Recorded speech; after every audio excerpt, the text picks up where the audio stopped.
اللہ کے نبی صلی اللہ علیہ وسلم نے جو دین پیش کیا، وہ دین اگر ہم غور کریں کہ کن لوگوں کے پاس اپنی صاف ستھری اور بغیر کسی تبدیلی کیے ہوئے شکل میں موجود ہے، تو بلا تردد ہم کہہ سکتے ہیں کہ روئے زمین میں ایسا دین آج کسی کے پاس، کسی گروہ کے پاس ہے تو جیسا کہ امام احمد بن حنبل نے کہا تھا، جیسا کہ علی ابن مدینی، امام بخاری، امام ترمذی، ابن مبارک اور شیخ ابن باز رحمہ اللہ جیسے لوگ کہتے ہیں کہ یہ روئے زمین پر اہل الحدیث کا طبقہ ہے،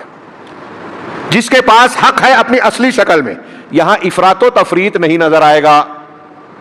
قرآن و حدیث کو یہ ایسے مانتے ہیں جو میں نے سلسلہ بتایا، لا تزال طائفۃ من امتی والی حدیث کو دماغ میں رکھیے کہ ایک گروہ ہمیشہ حق پر قائم رہے گا، تو ہمیشہ قائم رہے گا، نبی صلی اللہ علیہ وسلم سے لے کر آج تک اور آج سے لے کر قیامت تک قائم رہے گا، یہ نبی صلی اللہ علیہ وسلم کی پیشین گوئی ہے۔ اور یہ بھی ان کے لیے خوشخبری ہے اللہ کے رسول کی زبان مبارک سے کہ مخالفین ان کا کچھ بگاڑ نہیں پائیں گے،